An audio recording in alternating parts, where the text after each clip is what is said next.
Welcome to the first episode of On Stage Playhouse Monroe's Behind the Curtains podcast. This episode, we will be talking to the cast of their first production for the 2022-2023 season, Blithe Spirit. Blithe Spirit is a play by Noel Coward. It was directed by William McGregor, assisted directed and stage managed by Katie Galbraith, light operated by Chloe Rodriguez, and sound operated by Trina White, under the watchful eye of the Playhouse's artistic director, Mark Hammis. To collect research for his new novel, Charles Condamine with his wife Ruth invite their friends Dr. and Mrs. Bradman to participate in a seance conducted by Madame Arcati, a psychic recently arrived in their village. The seance, however, does not go as planned when Elvira, Charles's first wife, comes back as a ghost that only he can see. Chaos ensues as tempers flare, passion ignites, and accidents, well, happen. The Condamines and Elvira navigate through their new life together with the help of Madame Arcati and someone unexpected. No one ever suspects the maid, especially not one like Edith. Thank you for listening, and we hope you enjoyed the show and enjoy our stories. Welcome to the first episode of Behind the Curtain with On Stage Playhouse Monroe. And for the first episode, we are going to be talking with the brilliant cast of Blithe Spirit. Their production of the show ended recently, actually, about last weekend, was it, or so? Yeah. So we're just going to sit down with the cast, talk about some stuff as far as auditions, rehearsals, how the show went, character development, favorites, and whatnot. And if we get enough likes and subscribes and whatnot, maybe we'll do another episode. So it's entirely up to the audience if we're able to do this again, which we're probably going to do it anyway because I really want to do this. But anyway, if we could go around and introduce the cast and their characters. I'm Han, and I played Edith. My name is Amanda, and I played Ruth Condamine. My name is Joel Bonser, and I played Charles Condamine. I'm Camille Vinsel. I played Dr. Bradman. I'm Becca, and I played Mrs. Bradman. And I'm Laura Griffin, and I played Madame Arcati. And I am Carly Pecqua, and I played Elvira. So I guess to start us all off, just a little pre-Blithe Spirit. As far as, have any of you all heard of the play, seen it in live theater or film? Because there are a couple of adaptations in TV and also in movie. There was actually a release too within the last year or so of Blithe Spirit. I did not watch that, but it looked interesting. Or have been in a past production of this. I know one of us has, but has anybody else? So if you'd like to talk of your experience and what you did previously. Of course. So back in 2017, I had the opportunity to audition for a performance at my college in Savannah. And originally I was cast as the female swing understudy.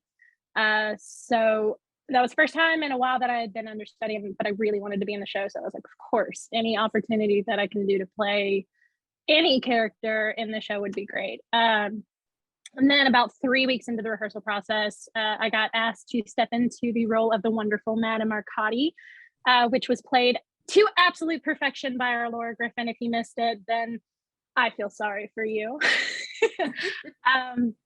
But that experience, I feel like, really solidified my personal love of this show. So when I found out that it was coming to On Stage, I was so excited and immediately could tell anybody and everybody that I know that the show was going to be fantastic. And it was, in my own biased opinion. Did anybody here kind of expect the role, or were you guys gunning for somebody else? I very aggressively asked for Edith during the audition, and then he still asked me if I wanted to play Edith later. So I don't know if that's just William being polite or whatever, but I had not heard of Blithe Spirit either. Well, I definitely was, when I came to the audition, there's whenever you audition, there's the little question on the form of, what role are you auditioning for? And I was like, Madame Arcati. I want that one. No ifs, ands, or buts. I mean, I didn't read the entire script, but I read enough of it to know, oh my gosh, she's fun. And This one, I need to be this that's the one I wanted. And I was just so ecstatic when I got that call that was what, I was being cast as if I would take it. I was like, absolutely, no second thoughts at all. I loved it. I had never actually heard of Blithe Spirit before I auditioned. The only reason I really auditioned was because I really wanted to get back into doing stuff with On Stage, because I'd had such a blast doing it last time. So I wanted to audition again, and it turns out I got Charles, and it was a great experience. Yeah, same with me. I have never heard of Blithe Spirit until Amanda and Becca started talking about it and mentioning it a little bit during Odd Couple. And they're like, yeah, there's a dead wife and she's a ghost. I'm like, oh, somebody's dead and a ghost? Okay, for spooky season? I can do that. I want this.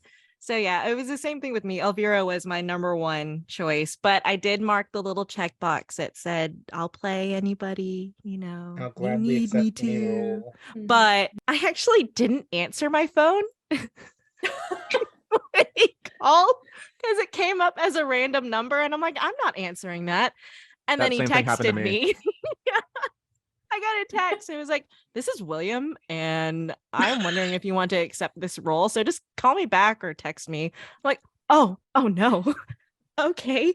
So I didn't call back. I texted back. I'm like, yeah, sure.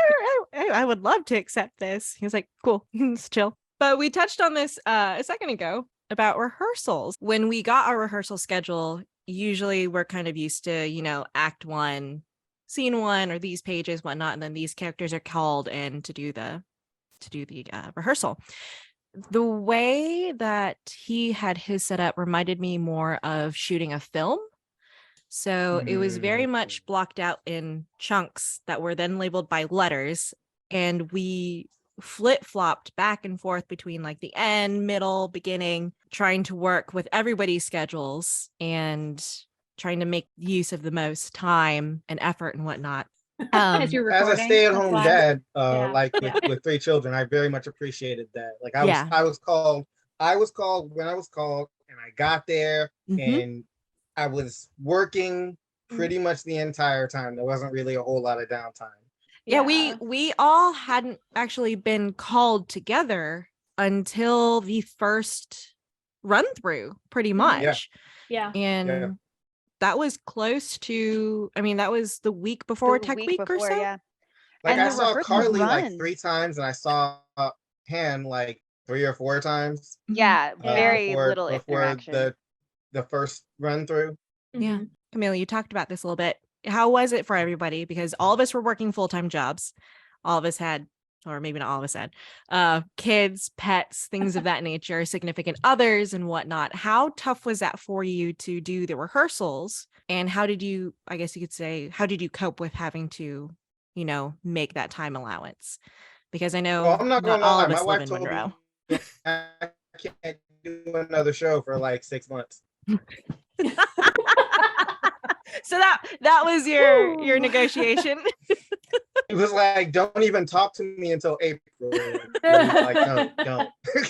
I will say, similar to Camille, although I'm not forbidden from doing a show for 6 months, I have been involved in the last 4 shows that On Stage Walton has done. I directed The Drowsy Chaperone. I stage managed Odd Couple. I was in Matilda and was assistant music director for Matilda, and then now in this one. So I have not stopped going since December of 2021. You need a break. I do. I do. So I've been telling my boyfriend and also my parents, I'm like, I am taking a break after Blithe Spirit. I promise, no, they will not suck me back in. I am taking a break after Blithe Spirit, and I'm sticking. I've held strong to that. It can be Yeah. pretty all-consuming. I mean, it's Mhm. I was like you, Camille, about the method of how the rehearsal schedule was done. I loved it, and I'm gonna steal that the next time I direct, because Oh yeah, I try my best, but there are times when it's really tough to get it quite right. And I learned a lot from watching how William did that. And I really appreciated the fact that it gave us the time that we needed away from the theater to work on the script, because I think I think it's safe to say that all of us had some difficulty learning all those dang words. I mean, my gosh, there were so many words.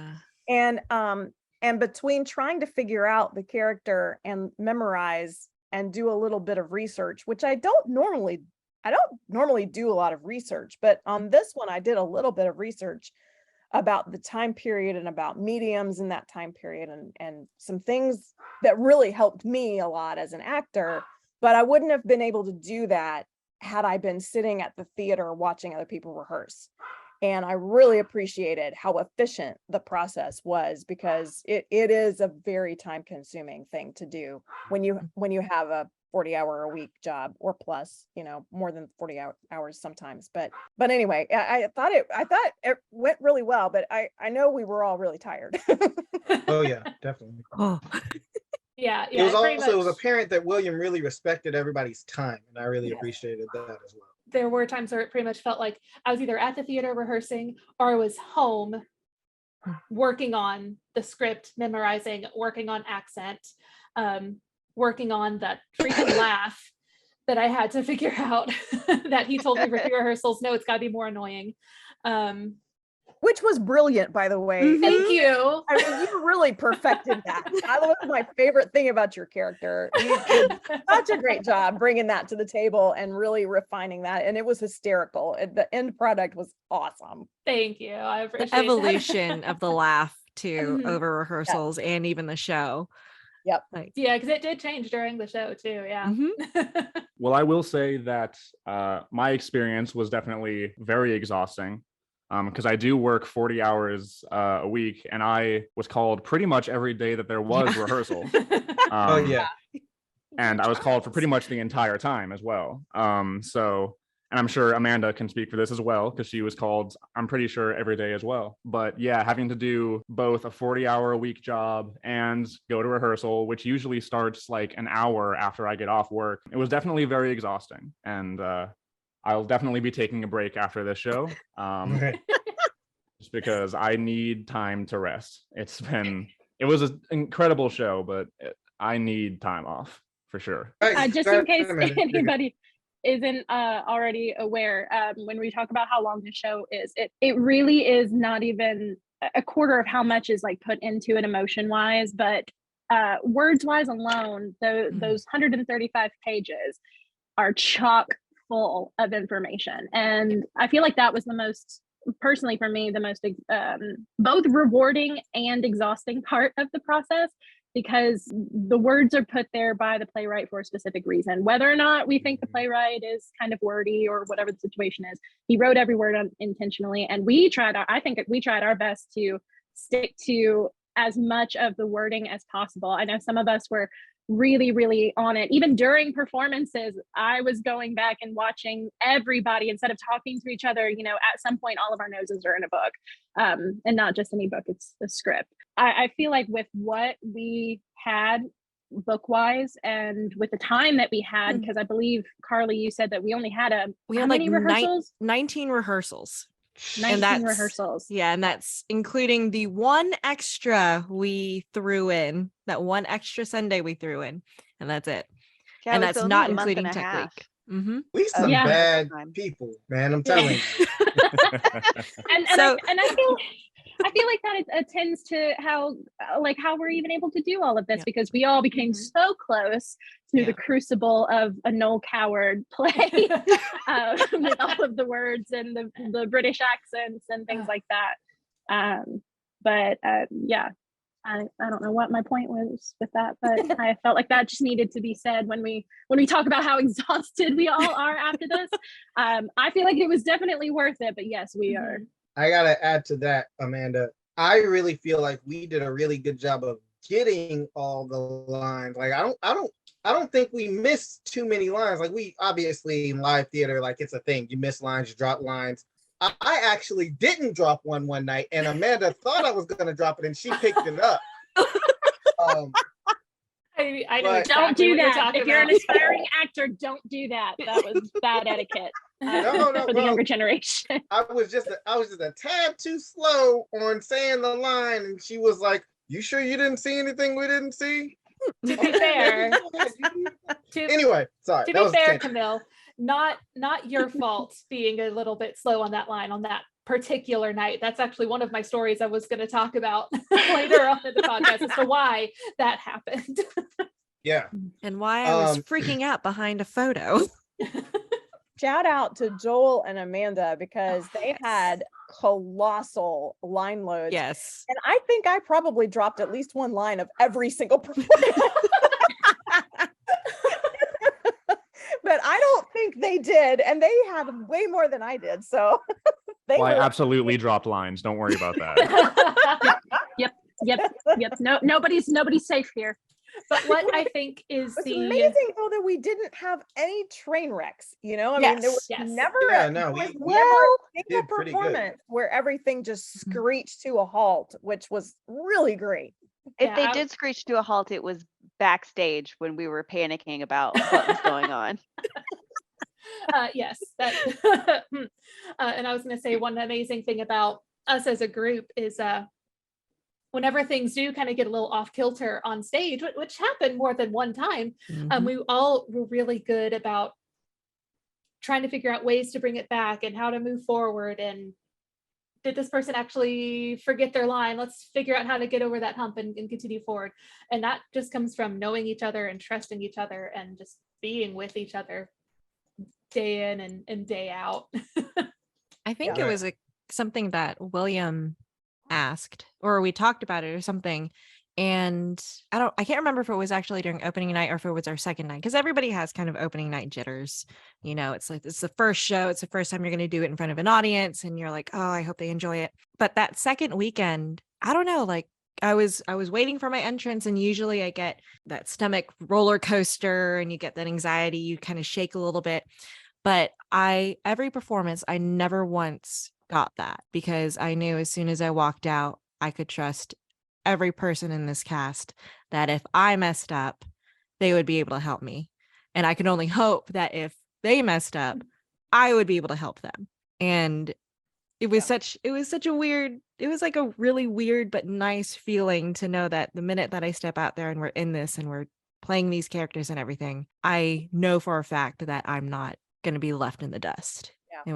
It was one of the best feelings I've ever had. Really, really special, and something I could say I haven't really felt with a lot of casts. The last time I was on stage with Matilda, and that was just a huge cast with a bunch of kids. But even before that, like in college, there was maybe like one other show that had this kind of feeling. Look, I've been doing theater for yeah. 20 years.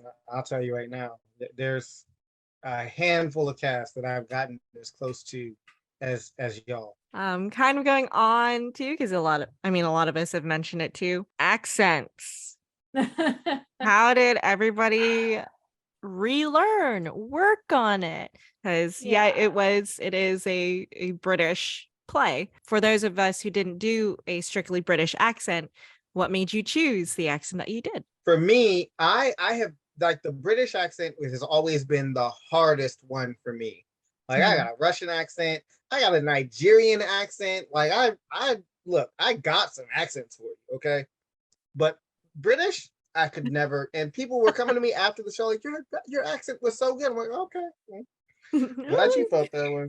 I know for me, I was pretty certain. You never know with, especially when you're first meeting for a show, when you start doing the read through, if you know there's going to be accents, do you go ahead and do it, or do you start doing that during the rehearsal? I figured out real quick that unless I used whatever accent or dialect that I was going to use in the show, if I didn't use that from the very beginning, there was going to be no consistency. There was going to be no picking it up later, just from muscle memory purposes.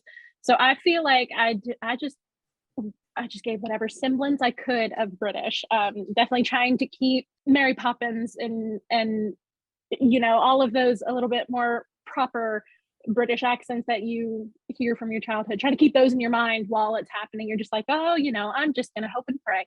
I'm gonna hope and pray that the audience sees and hears British, but who knows? Yeah, I used YouTube quite a bit. There were two, I guess you could say, accent coaches that I kind of looked over, and it's similar. They talked about intonation, you know, the cadence, the speed of which you spoke, the vowel sounds, because all the vowels are different. in addition to watching them, I downloaded I think it was the audio recording of a production in London, and I used that on walks to just listen and then also recite my lines. So I heard their accents too. And it's when you listen to the inflection and the voice and then the intonation and things like that, it's vastly different from how I usually talk. I talk really weird though. That's another thing, pronunciation, like putting Mhm. emphasis on certain syllables Mhm. where we'd say it, they say it, Yep. like stuff like that. The audio recording too helped with lines, which is funny because they drop certain lines and I'd pause it and go like, no, that's where I say blah, blah, blah, blah, blah. That's this part. And then I'd go back to listening to the recording and reciting my lines. I didn't really do any accent work. I mean, I did an accent in the play, but I've always really loved doing accents in general. And William told me that he didn't want me to do a British accent. And then the next rehearsal, he said, I'll get you an accent that I want you to use. And I was like, cool, because you just tell me which one and I'll be able to figure it out. And then he never told me which accent to use. And I was like, okay, well, I guess I'll just do one that I'm comfortable with. So I chose to do an Irish accent, but I specifically chose to do like the Northern American Irish accent because a pure Irish accent would not be very easy to understand. And then like a lower class British accent, like a Cockney accent, would also be too difficult to understand. And my lines were so short anyway, it wasn't like I would be able to make them more understandable by drawing them out or anything. So I just did an Irish accent because that felt right and there wasn't any research done about it because I'm so professional. I gotta say, for something that you just kind of decided to do, it was beautiful. Yeah. Like I there were several lines of yours that I actively enjoyed listening to. She goes, Mhm. can I clear, please, ma'am? I Yeah. said ma'am so many times. All I knew how to say, but not ma'am, it's mum, Mum. like a Then flower. she also goes, oh yes, madam. I love that. Madam and ma'am, that's the only words I know. And it was cool because that decision, a lot of people that I knew that came to come see the show, they saw that decision that you chose and they were like, that's very interesting. And it's fun that she chose that because for the time period that they were in, the servants of that time would have more Irish or Welsh or whatever type of accents. So it made sense historically, and it was fun for the audience when they realized that.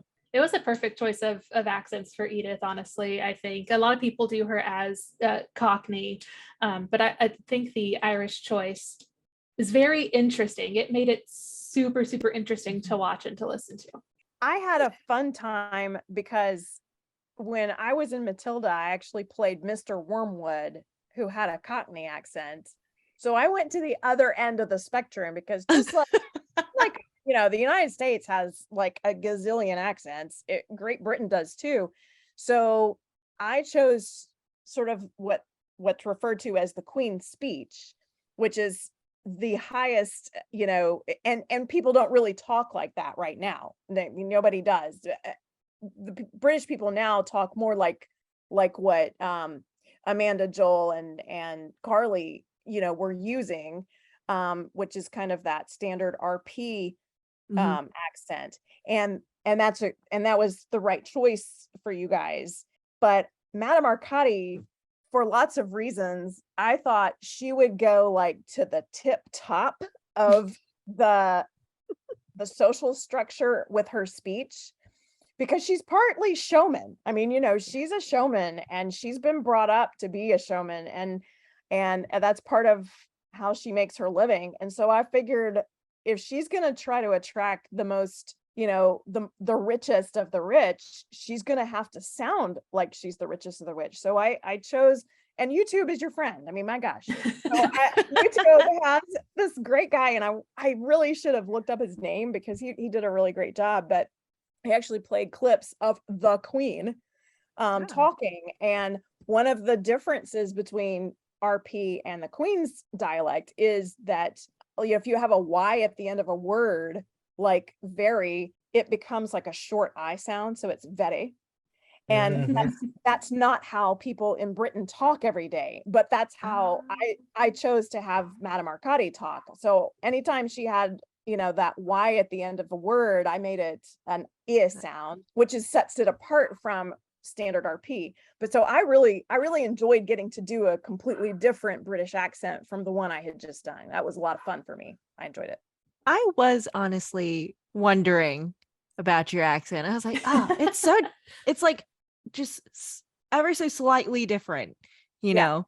Yeah. Just certain was a words were coming out different. And I'm like, what is that? Like the part when she goes, "You can stew in your own Oh, juice." Beautiful. We Just were all beautiful. mimicking that line Yes. back every time. Every Every Every time time. we were saying that whole speech with you. Mhm. That was always my favorite. I enjoyed That that was line, but the one I really liked in that scene more than anything was the one about if I was invited only in a spirit of mockery. Mockery. I would say mockery. And I Love loved it. saying mockery because that And was nobody- one of those words, that was in that specific Queen's dialect as opposed to everybody else's mockery. And just in that moment, this has nothing to do with dialect, but that moment specifically, not nobody could see it from backstage. I don't even know if people could really notice it from the audience, but I noticed because you and me were all up on each other in that moment. But every time that you say that line, your fascinator, the feathers on the top of your fascinator would just quiver ever so slightly as you turn towards me. And I'm like, I'm actually seeing death in the face. Like you such Which a is good actor that why- I'm terrified as a person. She's gonna get me. And then you say That is- mockery, and it takes me a second. I'm like, snap out of it. It's Laura. It's fine. I'm so glad that you said that because I mean, I know we're talking about accents, but costume wise, I wanted a feather in that scene because that was very deliberate. I knew it would quiver and I wanted it to. We had so much fun up in each other's faces. That was just a blast. A lot of characters do get a lot of like intimate scenes with each other, which is really interesting because we all do get up in each other's faces at one point, which is why we had a mass collection of mints in the back. There We was a did. whole shelf, Altoids, a whole TikToks. shelf in the back of the, like right behind the back of the stage, and the shelf you could just see Altoid, Tic Tacs, Tic Tacs. Some All of different off-brand flavors. Bob Ross, Different flavors, yes. Altoid. Just we're all like, sorry, I had onions and veal for lunch, and now I get to breathe all over you for 2.5 hours. And then the ladies had a secret stash of strawberry Altoids that we kept specifically in our room. Oh, that's They what that were was. the Y'all was holding out on us? best. Rude. That's how y'all do. Rude. Those things are so good, y'all. They're so Oh, rare. good. We can't find them Joe, anymore. they can't say we ain't find good them. enough for strawberry I need- Altoids. That's what they said. They said that. I didn't say that. It's They said rude is what it is. I ate them like they were candy. Because they It was- were. They weren't mints, they were candy. They were candy. So actually going off of costumes, it wasn't on the list, but I am kind of curious about that. How did everybody come up with their costumes, or were there pieces that you really liked? Pieces Oh, that I'm gonna you keep it 100. I absolutely walked through the hated? door. They said, "Put this on," and I did it. But I will say there was this one vest, Yes. super fly. That red my one. red vest that I wore in the first scene that I was in. Oh, I Mhm. love that vest. That was beautiful. Mhm. That was great. Dr. Bradman was a hottie. Thank you. Thank you. You were. You Mhm. looked awesome in that outfit. I wish you wore that every day. That red I vest wish I was could wear that every day too. That was a beautiful vest. I love that. We were looking for Mark and I were looking during one of the rehearsals on Amazon for like an hour at like what kind of nightie Edith would wear. Like what would she put on to sleep? And it was in that process that we realized that Edith loves lace. So her room's probably filled with lace doilies, and she probably like has mended lace on all of Miss Condimine's things and everything. And he was like, I'm pretty sure that we have something that will be like a maid outfit on stage storage. And there wasn't, but there was that glorious pink nightgown that was just so fluffy and honestly the most comfortable thing I think I've ever worn. So I love getting to put that on during intermission. You look like one of those cloth dolls, like the clothing that the Felt cloth dolls like a would wear. giant pink Yes. marshmallow is what I felt like. Because it was a two-piece. It was an under nightgown and then Yeah, the and then a robe on top. Yeah. It was, oh man. And it like floated in the wind when I ran down the Yes. stairs. It would just like waft after me. So I know personally, for my costumes, I knew that the only color to stay away from was white. So, and I think that choice to do that, to put ghosts in white versus humans in darker colors, or even just anything other than white, was a good idea on William's part, because the pictures are stunning. And if you haven't seen the pictures, you should go on to onstagewalton.org and check out the previous productions page, and you'll see all of our pictures. Little plug there. And I personally chose for Ruth. I thought, since she was supposed to be a little bit older, a little bit more reserved, a little bit stricter, that more of the darker tones in her outfits would be more appropriate. So I chose to do a lot of jewel tones when possible. So I had lots of dark greens. I had this gorgeous purple dress that I love and will keep forever for the first seance scene. But I tried to stay to like the purples and the reds and the dark greens, more the earth tones, to make that stark difference, especially Carly, when you and I were standing right beside each other. With the dark and the light, it was, the pictures are stunning. So I can only imagine what the audience saw. Mrs. Bradman's costume was, I think actually, Amanda, you found the first scene outfit completely, just the presidential number, the blue with the silver little jacket thing. Which was Yeah, I also felt gorgeous, like by a, the way. thank you. I felt like a president wearing that. And then last scene that I was in was this like burgundy, red, brown long sleeve dress that you also found, that I now own. It's in my closet. That is now mine. It is now mine, because one of my best friends came up to me afterwards and she was like, "You looked gorgeous in that." And I was like, oh, it was Paula actually. She came up to me, she's like, "You look gorgeous." And I was like, okay.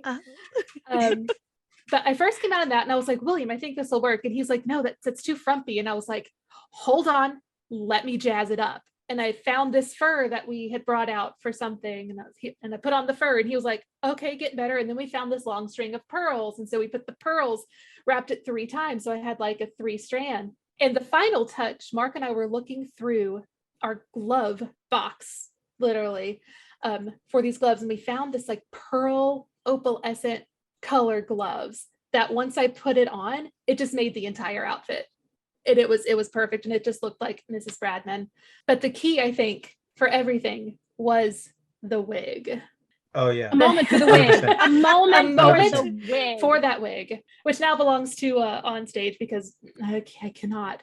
But William I'm sure that Walton, wig was the bane of your existence, but it really did make that character. it really made the brought it character. together, yeah. What William wanted was like my hair off of my neck in a bun with Mhm. the wavy With the curls that they waves. did in the 1920s. And I was Finger like, waves. finger waves. I said, "William, have you seen my hair? It doesn't do that." So I was like, "I'm going to buy a wig." He's like, "I don't know about that." And I was like, "Trust me, I'm going to Wait. buy a wig. We'll see how it works." And so I got one off of Amazon, of all places, not professional, but just a costume wig, $25 on Amazon, and wore it to one rehearsal. And he was like, "I love it. That's perfect. Done."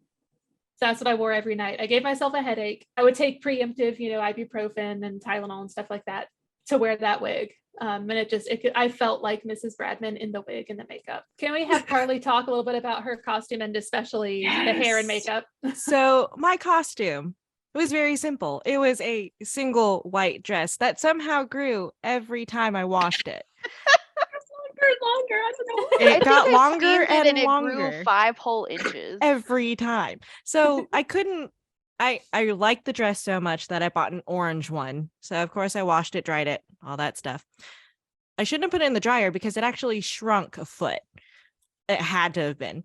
So that made me realize, oh, I can't dry my costume dress then, because then it'll shrink. I washed it a couple of times, and every night I'd look down. I'm like, it's longer. It's getting longer every time I wash it because I have to hang dry it. I don't know how long that dress is. It's probably over in storage now, but hopefully they don't dry it. Mark, don't dry that dress. Hang dry it, please. But so where my costume was very simple, I just had one. All the other complicatedness of Elvira was in my hair and my makeup. Mm-hmm. You could light the backstage on fire when I was done getting my hair sprayed. I could not be around open flames. And I'm so sorry to everybody who was by the backstage door when I walked in, because I probably choked them out just a little bit.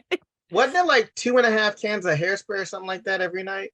When it was just my hair, it was about 1 to 1.5 to just getting my hair grayish white. When we were using the hairspray, the temporary hair color that you can buy during Halloween, on my arms, I was probably going through 6 cans a night, 6 cans a show. And that is with touch-ups, because we had to touch up the inside of my hair every so often because it would flake. I'd have to get my arms touched up. I think it was the second weekend, probably that Saturday or something. It was when Mark was gone and he was the supplier of the back supplier of those cans. We realized we can't do this anymore. So we started using a cream makeup, a white cream makeup that I would just use all up my arms, on my neck, on my face. And we reserved all the cans for my hair and Joel's hair because he had his hairspray too. And that was such a lifesaver, but it took forever to wash off because even after the last show, 2 days later, I was still finding white cream on my arms. And I was taking like 15-20 minute showers, just scrubbing hard with regular soap, makeup remover, regular soap, my washcloth. And then I also had a dry exfoliator too that I used every so often to scrub my arms to get everything off. Carly, the worst was when you would come in on a Friday performance, like the Friday performance, so the start of the weekend. Yeah. It's been like 3 or 4 days since we've seen you last, and you have white all still up on and my down arms. the back of your arms, back of your neck. I'm like, girl, and I know, I can't even imagine how hard that must have been to actually get out of your hair and off your skin. Every night I had to shampoo my hair. The amount of shampoo I use and the amount of soap. And I would use hair masks after every show to just rehydrate my hair, because not only was I using the temporary hair dye, I was using hairspray and like mousse or just a little bit of hair gel to get the wispies to settle down. So it was that on top of that. And then, of course, Ruth and I were curling our hair. So there's also the heat treatment as well. It was a lot of stuff going on. I can't. Me and Carly were always the first people there. Yes. Those curls, man, they came out looking on point though. They looked They great. did. They really did. Sorry, go ahead, Becca. I interrupted you. Oh no, you're fine. I was just gonna say, both Carly and I and Joel, actually, we the three of us live in Athens, about 30 minutes away. So we would, after the show ends, we have to drive 30 minutes to get to our houses. And I know I, for one, would drive the 30 minutes, spend 30 seconds to a minute taking off my makeup, and then I would pass out in bed because the wig lived at the theater. So the wig was off before I even left. Yeah. But Carly has to spend 30 minutes in the shower trying to get stuff off of her skin and out of her hair. And I can't imagine that because I was so exhausted every That's night. what I was gonna say earlier. Like that stuff had to be the bane of her existence. Like just the amount of time it took just to get clean enough, not even clean, just clean enough to go to sleep. It was fun. Be exhausted. Probably the funniest bits were usually as soon as we were done with the show, we'd run off stage, we go to our dressing room, and makeup wipes just everywhere. I'd get one and I would just wipe it over my face, just enough to get most of it off, and then I'll be good. But there were some nights where I think I didn't want to deal with that, so I'd just drive home in full makeup. And every time I thought, if I get pulled over, I wonder what they'll think. Or I wonder what the car next to me thinks if I look over at them and they see me in full just makeup right now. And We should have every gone night to Waffle that House. was just the scenarios going through my head. It kept me awake, but I was just like, oh man, this would be so great if somebody would just look over and just stare at me. I just stare right back. And baby powder too. Baby powder was the other bane of my existence, because I felt bad when I tried to do it when everybody was not in costume. But if I was too late and everybody was in costume, I was like in the corner on the ground with baby powder, just swiping it over my arms. There was powder everywhere. There is still baby powder in my makeup bag. It's still there. Elvira was fun, and the makeup was very intense, but very worth it. To piggyback off of what Carly was just saying, yes, I too also had to get my hair sprayed, not nearly as much as Carly did, but I also had to get sprayed because I had to look older, because I believe I'm actually the youngest one in the show.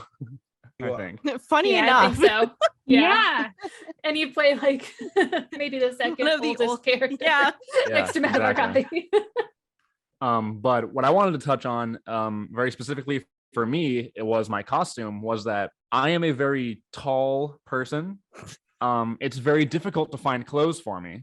So that me and Mark had to spend quite a long time to find pants that fit me. Pants that I wasn't swimming in, but would be as long as I needed, or pants that were just way too short.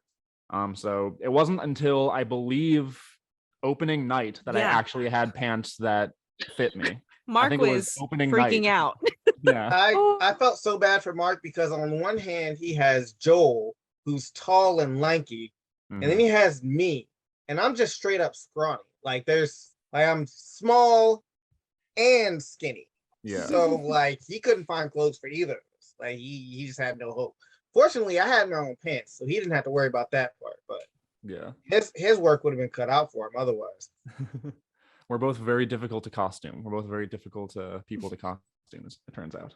Being a plus size actor, sometimes you find something in the storage in a costume shop that's like, oh my gosh, this is perfect, if it weren't a size 2. I think that was one thing with Elvira's dress, because we actually ordered the dress that I wore for the show online on Amazon, but we went through two or three other versions. There was a dark gray one that was pretty much like a ball gown / wedding dress that we used for the first promotional picture. And then there was one that was with that one was too small, because I think that one, I can't remember what size it was, but definitely not my size.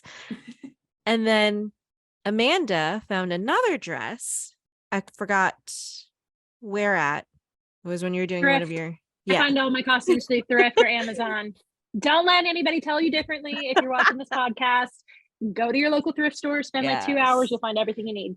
We found one Okay. wedding dress there, and we liked certain aspects of it, but I think there were some like just issues of, well, will this show? How much more makeup would we need? Because I think it was a sleeveless dress. We ended up not going with that one, so we turned to Amazon and went through a few choices, picked the one, and that became the dress. So it was, yeah, in all of the photos, the first promotional picture was a different dress. The second one was another dress. And then I ended up with the actual dress for the show. I mean, I changed one of my costumes Mid-show. mid-run. Yeah, 4 Yeah, shows mid-run. in, we had like Yeah. 3 Really? or 4 left. And I just, in the middle, I was like, I talked to William. I was like, I found a dress that is a better fit and it's more comfortable and more lightweight. It's just a better fit all around. What do you think? He was like, why are you asking me? Just do it. I was like, he would have Okay. noticed. If you Yeah, he That's wouldn't what it hadn't was said about, for sure. anything, he would not have noticed. Yeah. He wouldn't have. We love But you, William. yes. Well, you know, and some directors are a little bit more specific with what they have visually. And especially changing things last minute. I never want to put that on anybody unless it's like a better fit. And William was so laid back with all that kind of stuff. I think it's because we had so many unexpected things happen each night of our performances that the least of his worries were costume change. Yes. Like the middle of, I think it was like the third or fourth show, actually, I think it was, where my jacket tore. And so we had to rework fight call Oh and gosh. throw in an extra part of the pickup scene where I had to take my jacket off so that it wouldn't tear again, because my jacket was just like, it was sized right so that I could do, basic things, but like Mhm. picking up an entire grown woman was just a bit too much for the way that my For that jacket was jacket. sized. Yeah. I mean, I basically went. I don't remember. I don't know who saw, but like there was one night where my jacket, like was like Incredible Hulk mode. Like I went to pick It her looked up, like and like it looked like a lion or like a big Mhm. cat had it was, scratched it. It looked Mhm. like it was in shreds. I I was like, saw it and when sure who enough, does I that? finished the scene, and I Of got course you off did. stage, and I was like, Yeah, I went to you when we got off stage and I was like, dude, you have giant tears in your jacket. We gotta tell Katie and Mark like now. So we went and told Katie, and Katie talked to William and was like, what did we do for the next scene? So I didn't wear it again in that scene, but then the Mhm. next day, actually I think that was a Sunday show. So we were able to send that home with Mark. No, it was a Saturday show.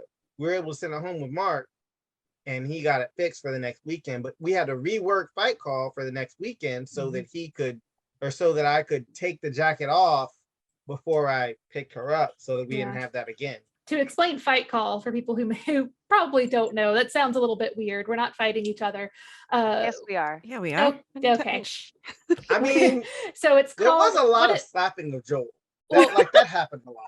one person did because it was in the script. All right. Anyway, so Fight Call is essentially our warm up. It was the more difficult scenes that we had to do, and certain things had to happen to get it exactly right.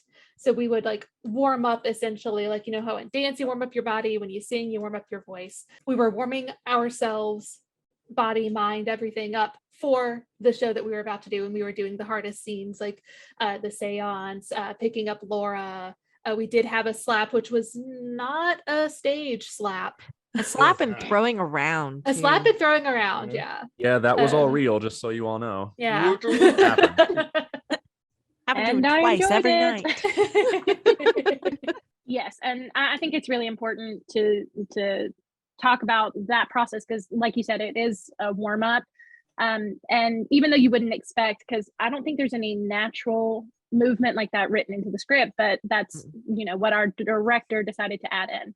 So even though this might not be too much of a physical show, I feel like it was really important for us to be able to do that so that we all felt really comfortable about working with each other and negotiating on stage physically with what we're comfortable with, making sure, that, for instance, I didn't, slap the mess out of Joel and actually hurt him. So things like that, I just to add on, incredibly important. So glad that we did it because I feel like every night something happened and other things were avoided because we did that process beforehand. I agree. Mhm.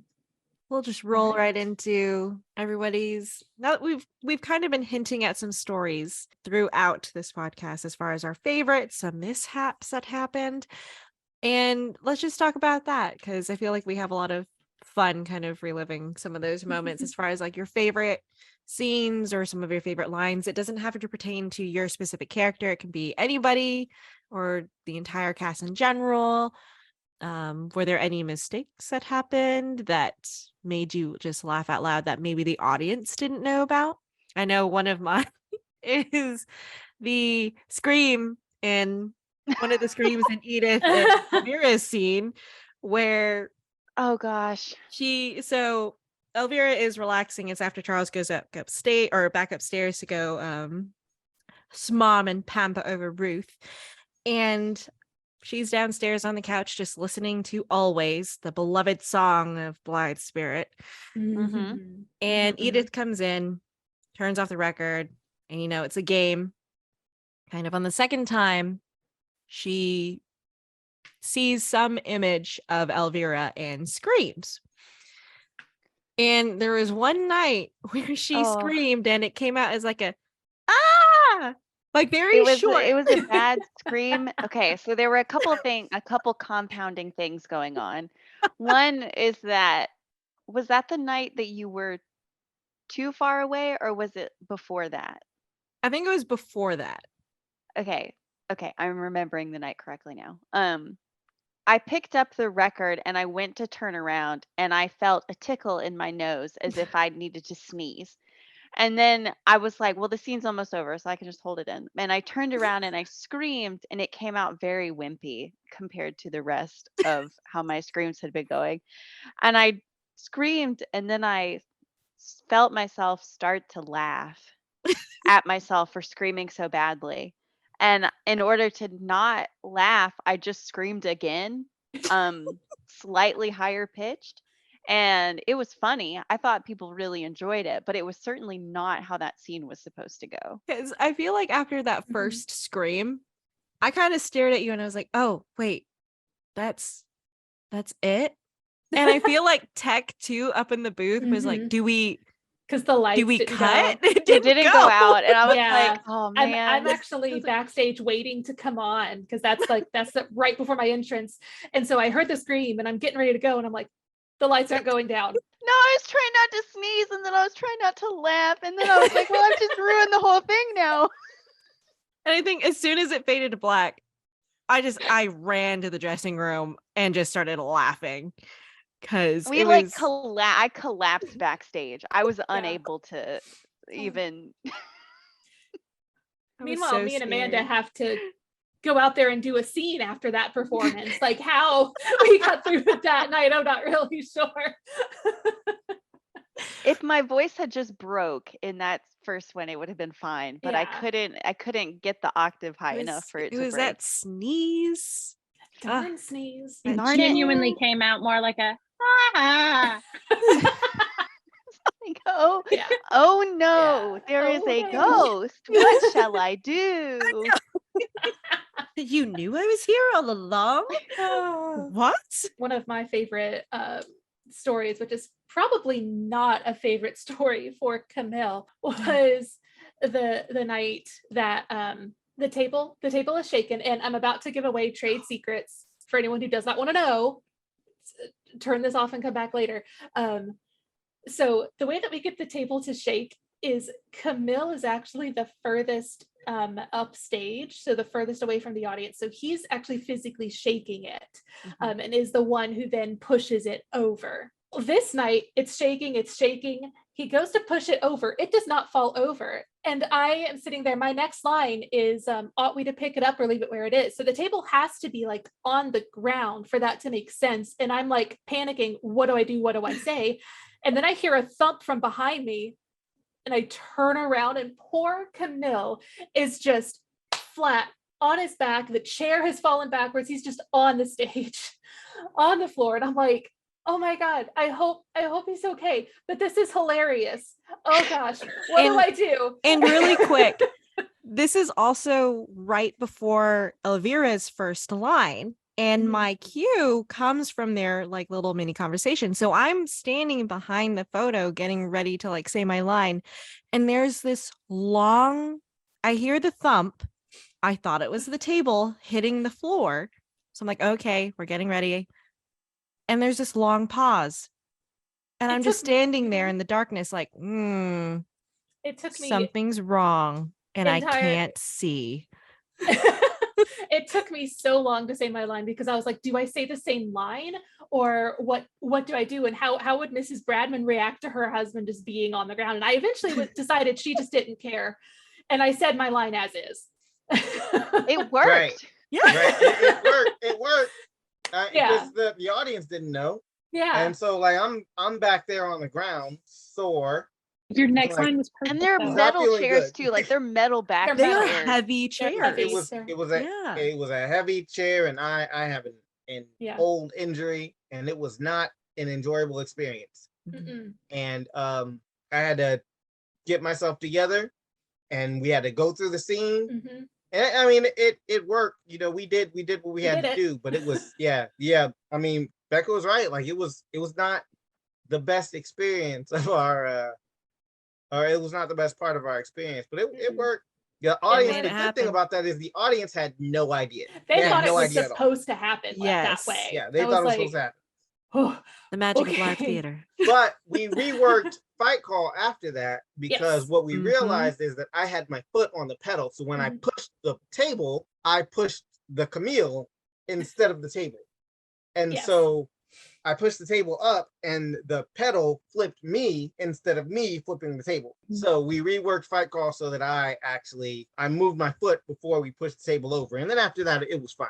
Yeah. It was good after that. So To ruin a little bit more of the theater magic, cover your ears if you don't want to Right. hear this. That table too, all of the tapping that you hear Mhm. in response to Madame Arcadi's, questions and things of that sort. We had a kick pedal like you would on a drum that was drumming up against just this block of wood that Camille would control during the first seance scene, and then Joel would control later on during the last couple bits.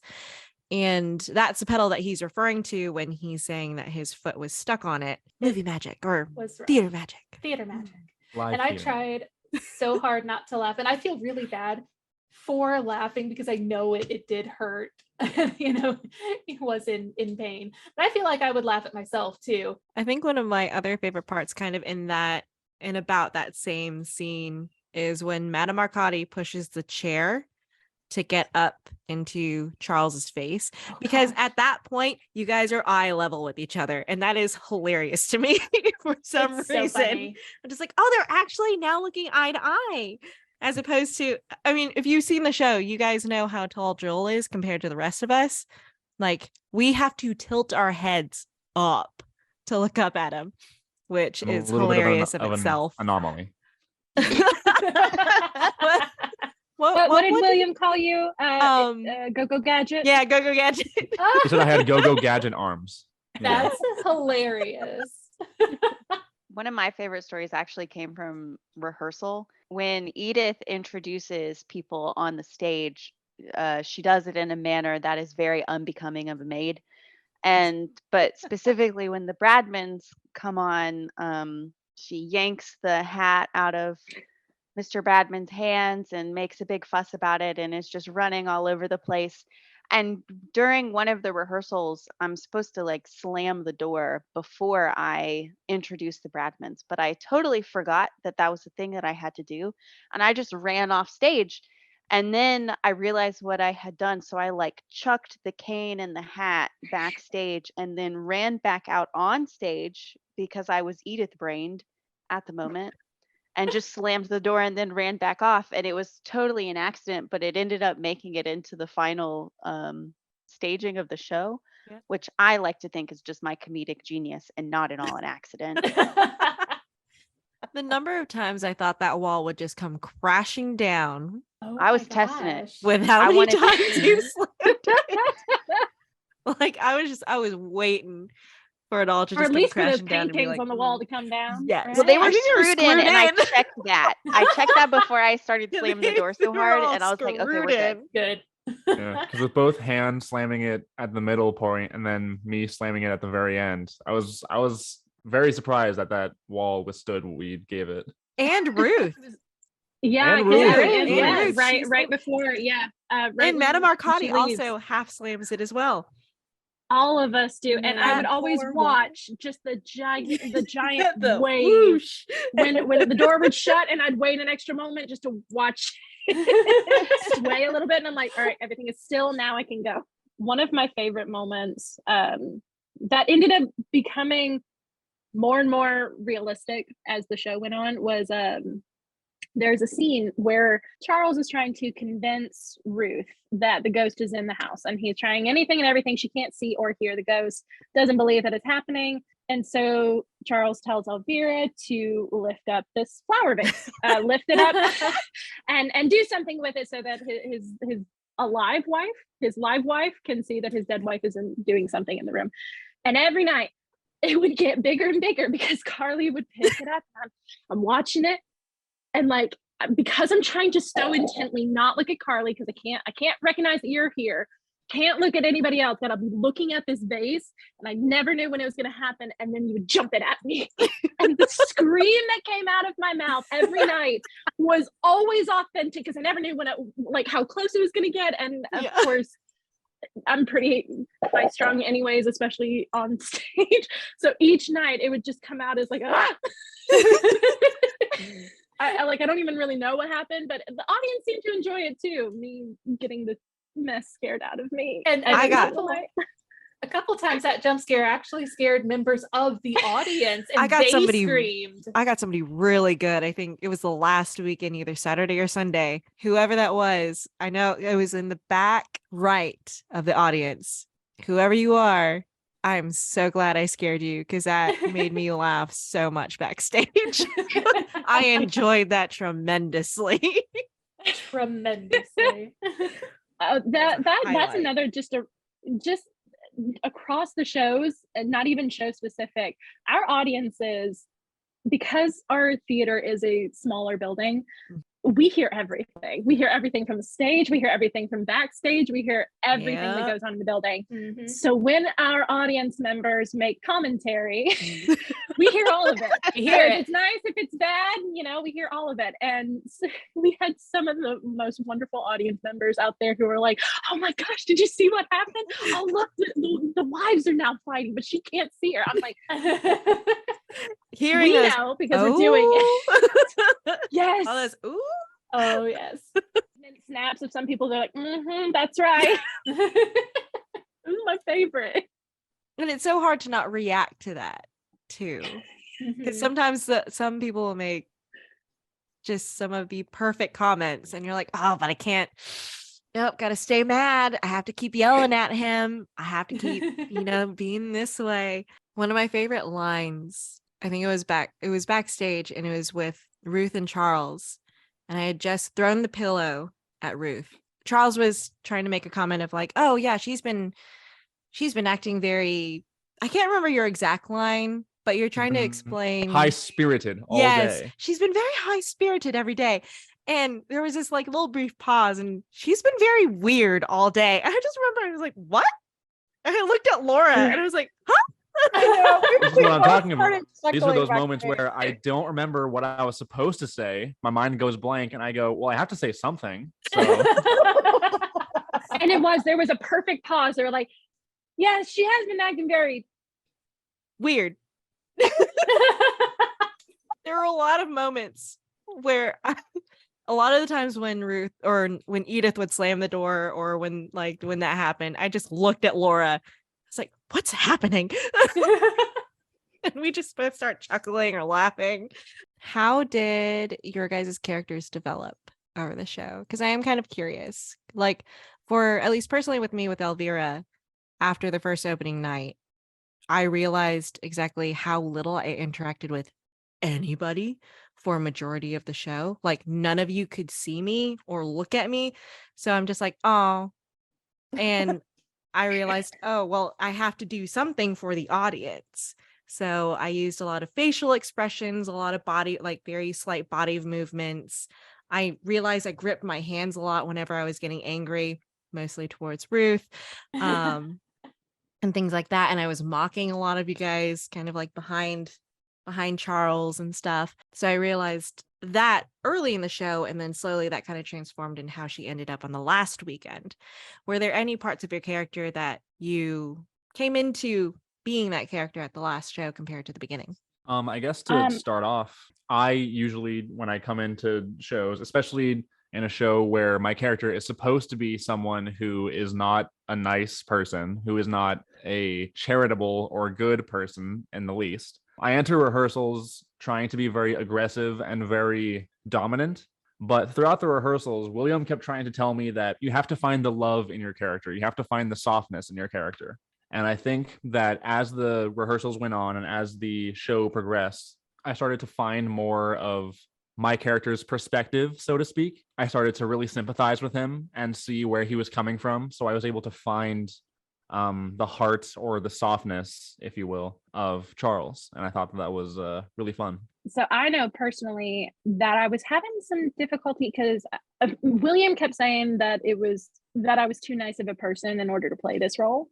He told me that a lot, actually. And at first I was like, oh, that just means I'm nice. And I was like, and then later on I was like, but I have to not be nice. So it's really a criticism. So I found it difficult because I still wanted to make my character relatable while also maintaining a little bit more of the harder exterior and the description of her being very strict and unmoving. I remember when we used to do theater in high school, one of the assignments that my old director would do would be to give us a character analysis sheet, basically a breakdown of your character's place of birth, how they grew up, their their socioeconomic status, things like that, just things that might never have ever even been mentioned in the play. But you have to develop this backstory in order to justify actions that you do. And that always stuck with me. And so I do a modified one kind of in my head now when I tackle roles like that. And I think for the role of Ruth, I was trying to go more for like a spoiled child who's now grown up, receiving everything that she's ever wanted, but not necessarily not having to work for it, but always expecting a life of luxury and always wanting more and not being content with what she has.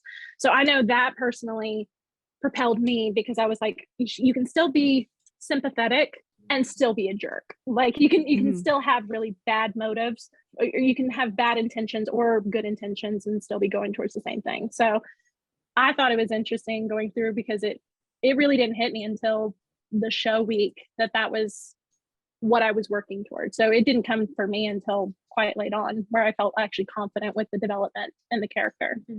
And what I like is that how we both were able to separate out Elvira and Ruth, like personality wise, like how Elvira was very childish and just, well, I want it now. And that's what William told me, that's how Elvira was. She was just a child of like, well, I want this. And why can't I have it?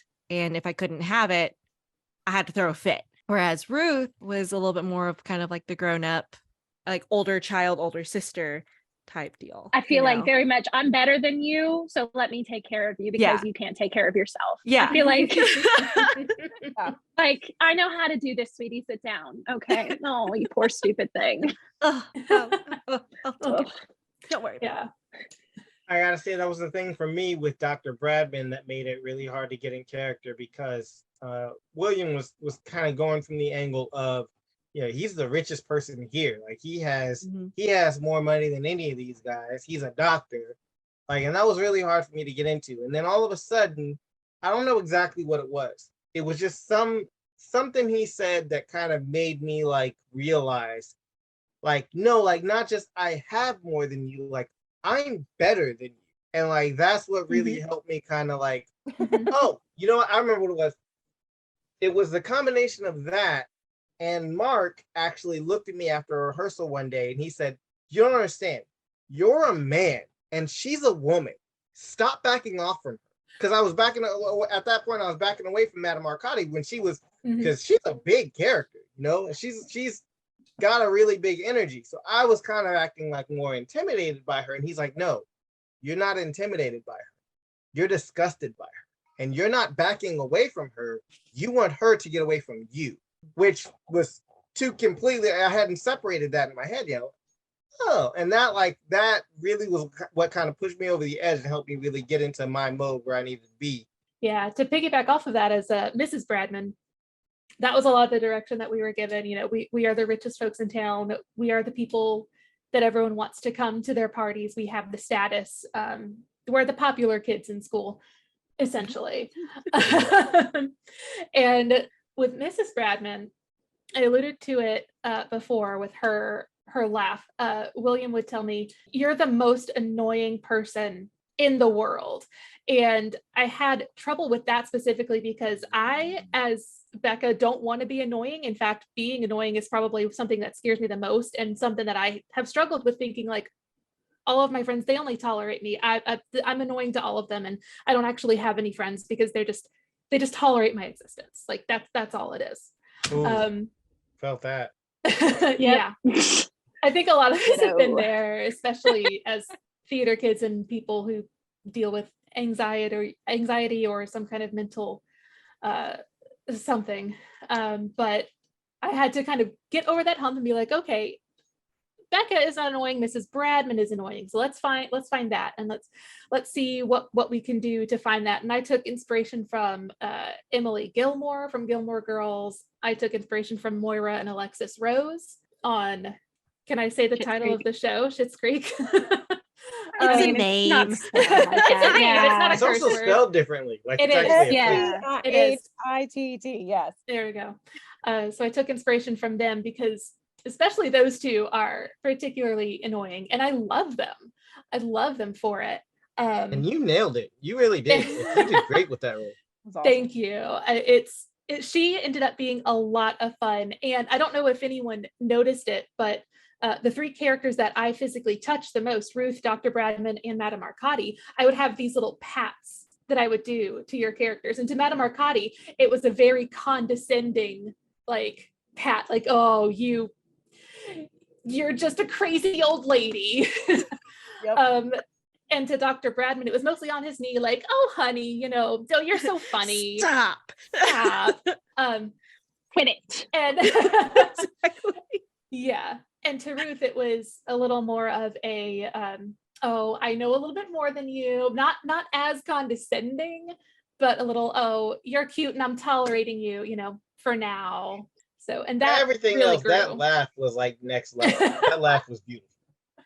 Thank you. The laugh was a lot of fun. I took inspiration from actually, Carly, something you told me, Dolores Umbridge. Mhm. There are some scenes and some parts in her laugh where I'm like, ooh. Mhm. Oh my gosh, I wish I had known that beforehand. That makes so much sense. It's a little hint of And that is Dolores the most Umbridge in there. diabolical person. That's the Same, most Amanda. diabolical person Same. I can think of. Yeah. Wow. And we had similar hair. The realization is hitting now. Yeah. She is Umbridge. I had a hard time at the beginning trying to kind of choose which direction I wanted to go with Madame Arcadi, because I felt like there were a lot of, valid ways to go with her. And at first I was thinking, well, she really is pretty batty, right? And I was thinking, okay, she's just pretty much oblivious. And then after I had been thinking about her for a while, I did an about face on that. And I kind of decided, that's kind of the obvious choice. I decided that actually Madame Arcadi picks up on a lot more than they think she does. And that maybe Madame Arcadi is really pulling their chains, a lot of the scenes, and kind of messing with them. And I did a fun fact from Blithe Spirit. There actually is and still is a Society for Psychical Research. That's a real thing. And I thought, how bizarre is that? And I started down this rabbit hole one night because Oh, no. I got on the internet and I was like, Oh no. research about mediums back in that time period. And I found it very interesting because some of the mediums that were making names for themselves in the 20s were feminists, and they could channel men and say things that they could never say as women. And I was like, oh my gosh, this added a whole new dimension to the concept of Madame Arcadi as a medium than I ever would have thought of had I not looked that up. And there was actually a video of this woman in the 20s who was in a trance, and she started out with doing this motion where she was like she was putting on something over her head, like she was stroking, not touching her hair, but putting something on. And then the next thing you know, she's speaking in a man's voice, and she's got her hands up, like she's got her hands on a man, the way men hold their vest or their suit coat. Yeah, the suspenders, yeah. Mhm. And she started talking in a voice of a man.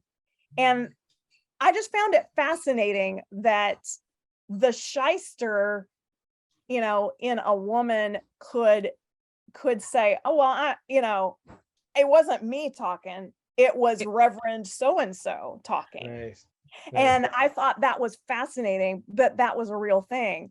And there was this whole thing about ectoplasm, and mediums would use like gauze or something and like make it come out of their ear or something like that. They would do this weird stuff. And I'm like, how did anybody fall for that? It was really bizarre, but they would fake ectoplasm. And then there was this one story about this medium who was this young, beautiful woman, and she would wear see-through clothes. And the story was that she was saying, I'm proving to you that I'm not doing tricks. This is all real. But really, she was getting money from men who wanted to come to seances to see her half naked. So like, these people were brilliant. These were not stupid people.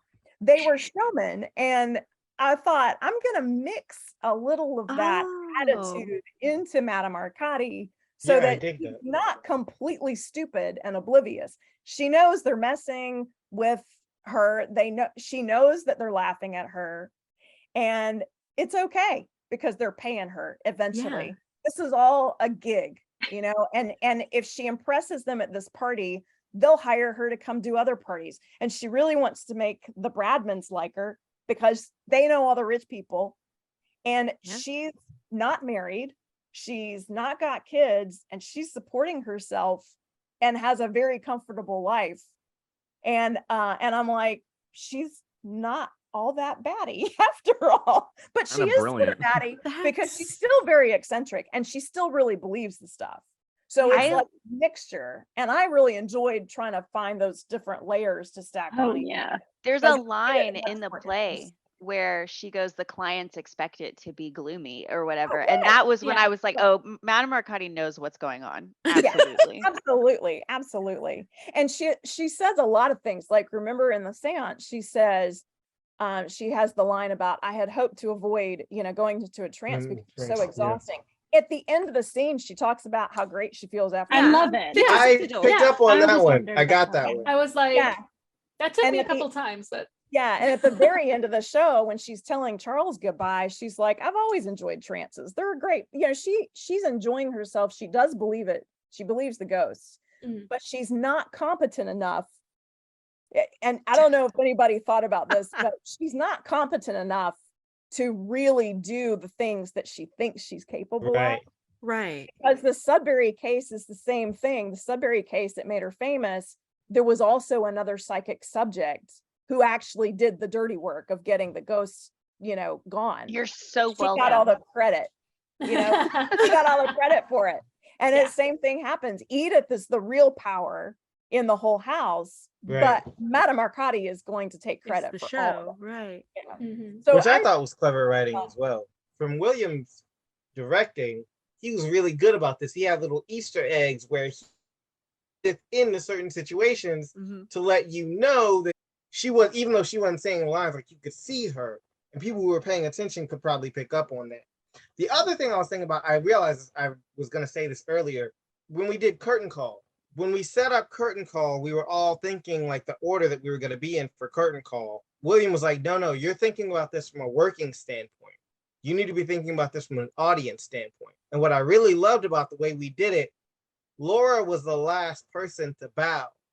And when you think about that, Madame Arcati, in a lot of ways, really is kind of the star of the show, because for all the rest of this, she is, and Laura just actually said this, like, she is performing actively throughout the entire show, where the rest of us are just kind of along for the ride. And I really thought that was brilliant on Williams' part to make her kind of the centerpiece and emphasize that at the end of the show, that she was the centerpiece. I never would have thought about the show that way if he hadn't pointed it out. Edith. Oh, about my character development throughout Yeah. the Oh, my bad. well, I guess Edith has like 10 lines in the whole play, really. So there wasn't really much to go on. But when William directed me, he was like very rigid, very like military, always rushing around. But as soon as the show started, like the first time the curtain rose, or parted rather, I was like, what if Edith is just really silly? So instead of doing it the way that William told me to do it, I was just like, I'm going to make her a goofball. And so everything that I did in the rehearsals just kind of went out the window a little bit. And I was way more animated and like purposefully less composed than every other cast member to be like, I took up a lot of space when I came on the stage. I like moved very large. I tried to not quite as large as Madame Arcadi, but like almost as if, so Madame Arcadi is the psychic that's performing and Edith is the psychic that is, and like how would that happen? Like how would they move through space in a way that's similar but different? And that's kind of where I took Edith. Hmm. I have to say, And then I Hannah, sang just so from beautifully. well, just from my personal, like from just from my standpoint, I had 4 different people on different nights come and tell me that you were the most amazing physical actor they've ever seen. Like they were like, it's so natural. Like, how do they do it? And I was like, Hannah's always been like that. So I you am made a a huge bit impression on the typecasted audience. into physical roles, it turns out. Wonder why that is. We all have I a wonder type. why. I kind of had the same thing happen. I had several people who came to see the show that I knew that came and talked to me, and they said, I bet Edith would be the most fun character to play. She looks like she would be. And it's because of how you played that character, because it made it so fun. Aw, thanks. All right. So we could go on talking about this play for hours. I mean, we did it during the show, after the show, during our small little Zoom meetings too, when we were doing line throughs between the runs. But unfortunately, we must come to a close, which is kind of bittersweet because this is like the last group. Well, this isn't going to be the last Yeah. I'm talking about Blithe Spirit. I hope you Oh, no. realize. Oh, Like, yeah, I'll no. be talking about it for the rest of my life. Yeah. On an official professional standpoint on this podcast, it'll be the last time. The cast will be talking. Who knows if we get enough likes and subscribes and rings of the bell on the page and stuff, we might, call in William and have Yeah. him come on and talk about the set, or maybe There you go. Mark, and have some special guests come on. It is entirely up to you. Spooky. But I thought it would be fun if I thought we could sign off as our characters, or saying goodbye in character, I guess you could say. So it could be a line. Unfortunately, I wish we could do like a physical thing for Edith of slamming a door or something like that. That'd be Running through the great. house. Exactly, just her stomping up the stairs. But yeah, if we could say something in character, or say farewell in character, I thought that'd be fun to do. So I guess yes, ma'am. Oh, I was hoping for him, but I don't want a sandwich. Oh, okay, yeah, I'll do that one. Can we cut that and I'll just do that? Leave this all in. No, I'm leaving it all in. Don't worry about it. Okay, leave it in. Well, I don't want to go to bed. I don't want a sandwich. I want to go to bed. I feel like I don't really have an exit line besides turning around and throwing my hair and nose up in the air, but I have to say my favorite line is probably milk of human fiddlesticks. It just doesn't make sense, dear. Farewell for the moment, my darlings. I'm sure it was a pleasure to see me. Well, this is Dr. Bradman signing off for the last time. Come along, Violet. See if I can remember how to do this.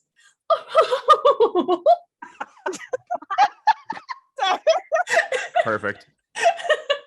That's so awesome. All right. So as Madame Arcadi makes her exit, my final goodbye is, do you mind if I take one more sandwich to munch on the way home? So for my final goodbye, that was one of the best month and a halves I've ever had. Oh, Oh, that was sweet. that really was. All right, but that's the end of Blithe Spirit and our podcast with the cast. All right, so we have a couple more things we want to talk about real fast, and it is the upcoming Christmas play, and then Yes. also I believe some auditions too for the youth show. The youth show, and then more auditions for the older folks as well, who are not youths, that are coming up. I'll talk about that. But still youthful in spirit. yes. So the Christmas show we have coming up is called Home for Christmas. It is adapted by Anne Coulter Martins from the story of Lloyd C. Douglas. Yes, I am reading this off of my computer. But those performances are going to be December 2nd through December 18th. So those 3 weekends. And if you've ever heard of the show The Waltons, this Christmas yes. story is based out of the story of the Saunders family. Mhm. So if you like that show and you're looking for something really homey and makes you feel good around that Christmas time, give you that warm, glowy feeling, then I feel like this will be the perfect show for you. I agree with that completely. It's shaping up to be a good one as well. Mr. Mark Hamas is directing that himself. When will tickets go on sale? The 19th, Friday the 19th. So it is the Friday before Thanksgiving. Yes.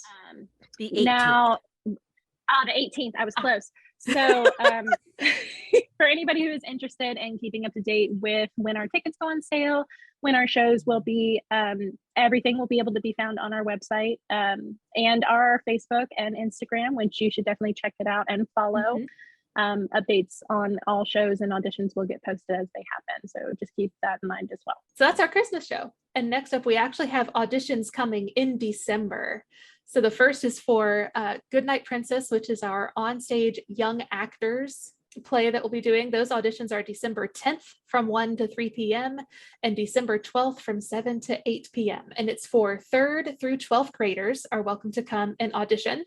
And it's our audition process is really simple. You just come in, we hand you a script, and then you read from it in front of us or in front of the directors. It's pretty easy. All that information is up on Facebook actually right now, as well as on our website. And those performances for Goodnight Princess will be February 4th and 5th. And next auditions. That's for the winter musical? The winter musical. Okay, I was right. Smoke on the Mountain. Mm-hmm. Yes, we got some bluegrass coming up, which I'm excited about. I love bluegrass. This is the main stage show that will happen after Goodnight Princess. I don't know the exact performance dates off the top of my head, but it's going to be the end of February, beginning of March, those weekends in there. But the auditions are December 7th from 6 to 8:30 p.m. and December 10th from 10:30 a.m. to 12:30 p.m. And your audition for this is slightly different. You will be doing a cold reading from the script. So you walk in, we'll hand you a script. But then also we ask that you prepare 30 seconds to about a minute of a song. It can be a cappella. You can have a track, a background track on YouTube that you sing along with, something like that. We just ask that you sing a little bit for us so that we know what your voice sounds like, and then read from the script, and that's it. Definitely, please check out the upcoming shows. Home for Christmas is coming up. Ticket sales will go on sale at the end of the month, so be on the lookout for those. And of course, don't forget to get some kids involved if you want to get involved with local theater, acting, things like that. There's something about On Stage. It brings people together. Exactly. There is something about On Stage.